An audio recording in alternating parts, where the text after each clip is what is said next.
Assalamu alaikum jameen wa rahmatullahi wa barakatuh. Very warm welcome to all our dear brothers, sisters, our Sophia TV family on this show where we discuss some of the philosophies and practices of Hajj.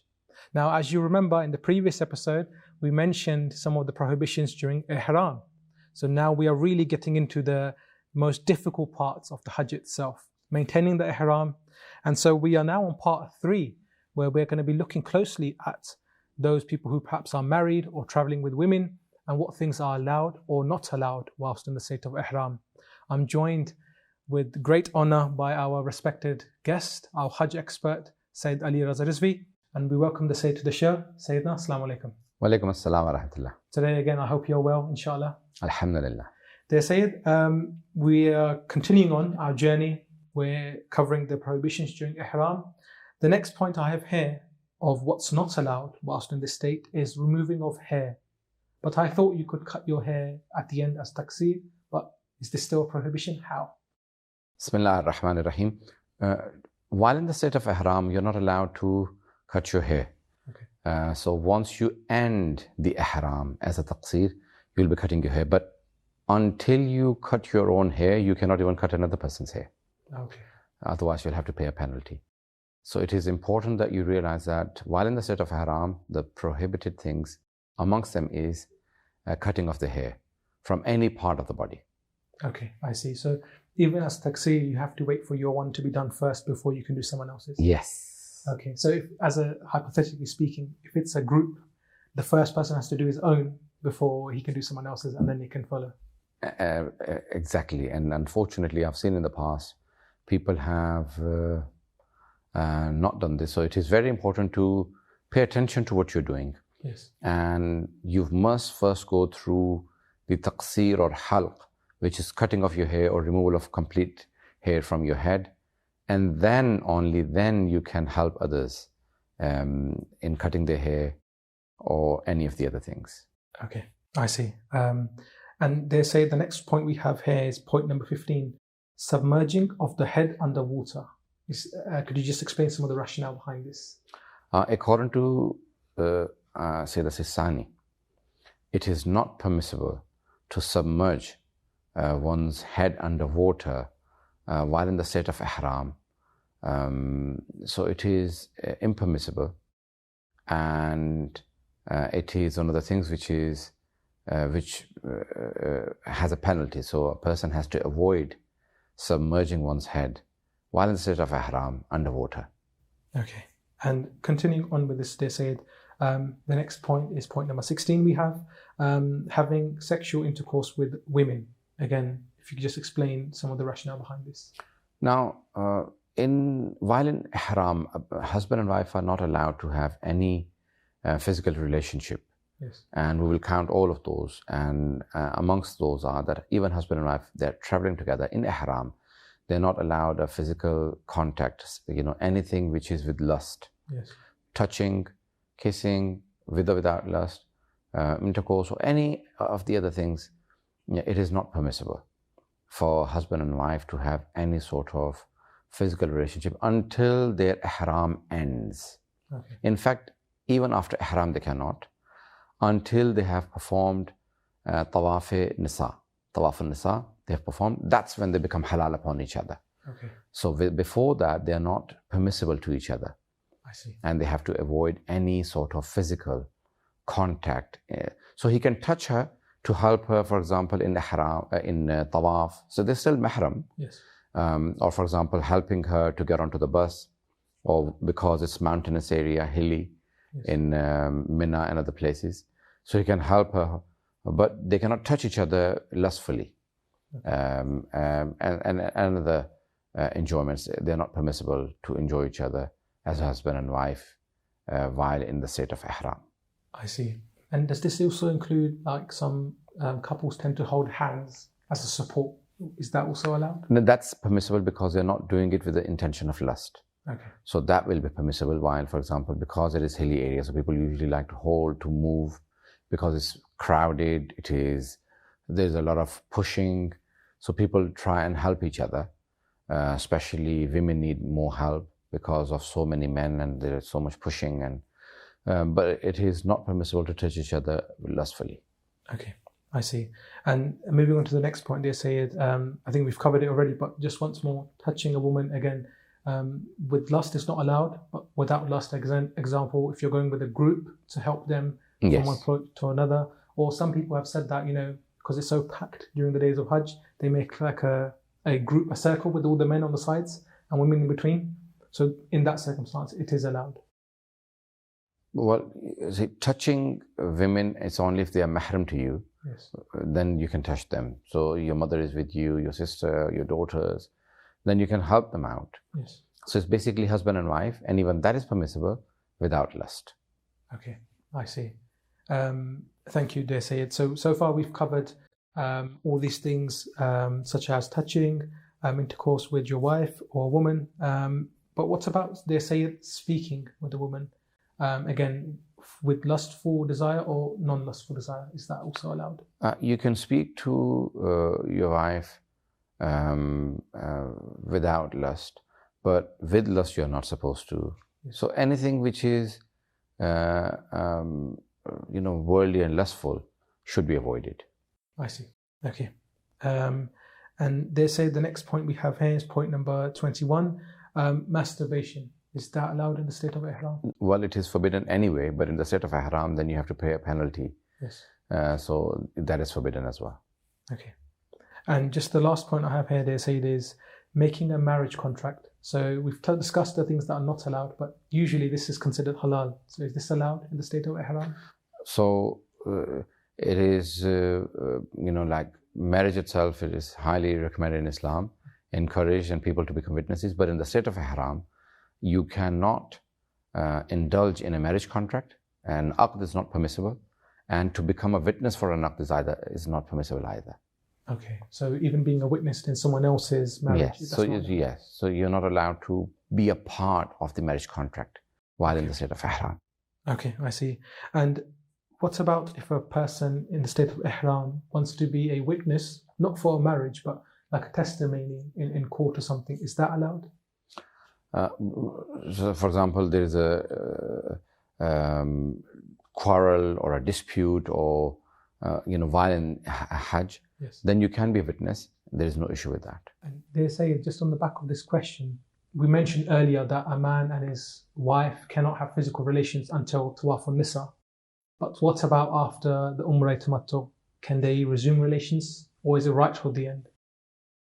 It's a very important point. What I meant was that when they're in Hajj Tamattu, then even if the man and woman come out of Ihram, until they perform Tawaf al-Nisa, the husband and wife cannot have the husband and wife relationship without performing Tawaf al-Nisa. However, if they've performed Umrah Tamattu and they've performed the Taqsir, then they are halal upon each other until they wear the next Ihram for Hajj Tamattu.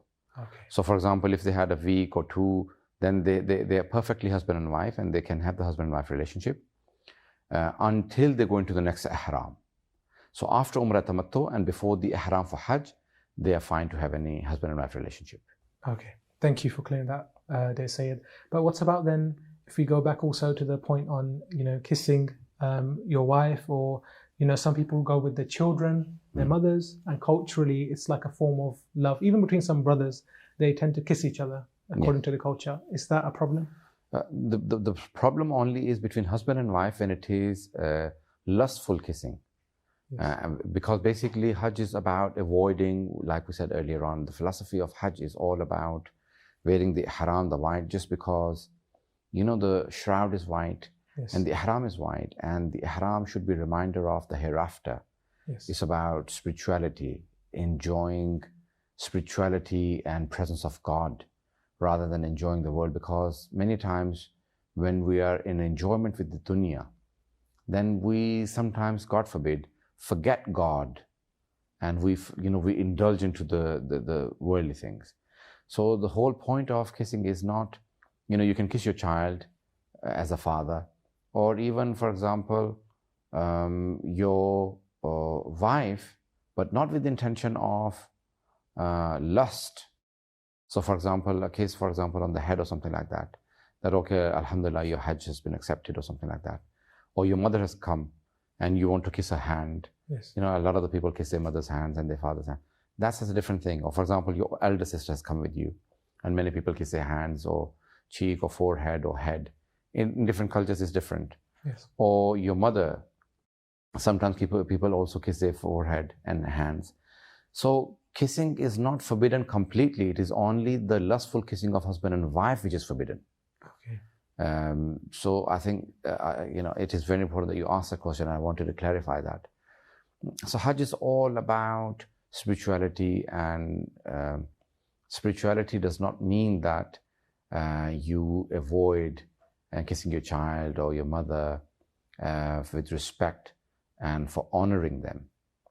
It is the lustful things that you should avoid while in the state of Ihram. Thank you, dear Syed. And as you mentioned, that was quite a very important point, that, kissing, according to some cultures, is allowed. But it's not with lust. So in those circumstances, child and father, so on, it's allowed. But dear Syed, we also mentioned earlier that marriage contracts are not allowed. However, what about temporary marriage contracts?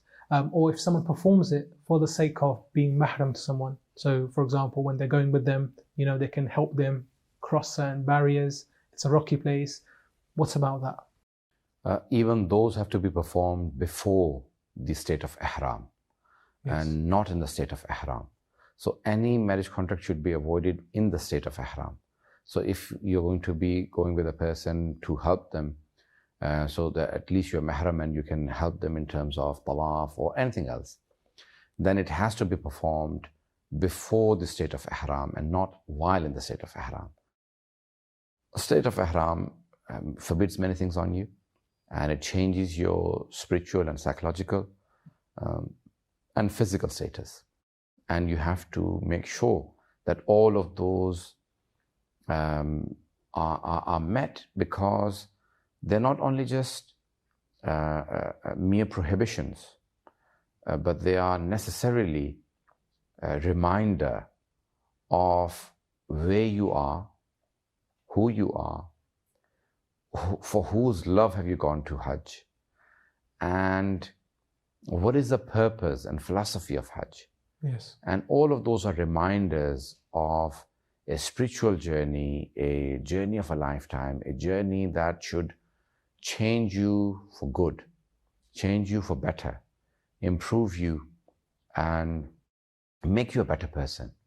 And all of those come with being conscious of what you do, of your actions, of your deeds, of everything that you are performing in the state of Ihram.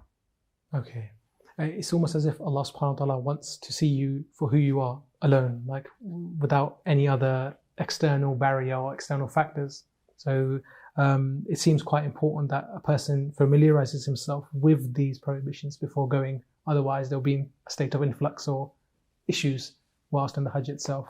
Thank you once more, dear Syed. My final question in this respect then is, a lot of people travel with families nowadays.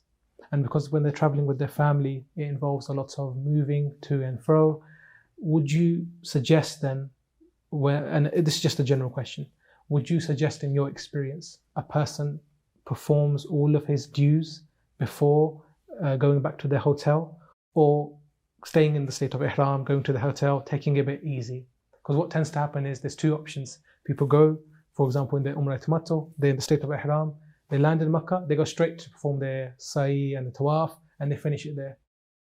Others tend to rest a bit and then they go. What would you suggest there, Syed? It all depends on individuals. Unfortunately, some people are not healthy enough. They need some rest. They need to take the room in the hotel, place their luggage, rest a little.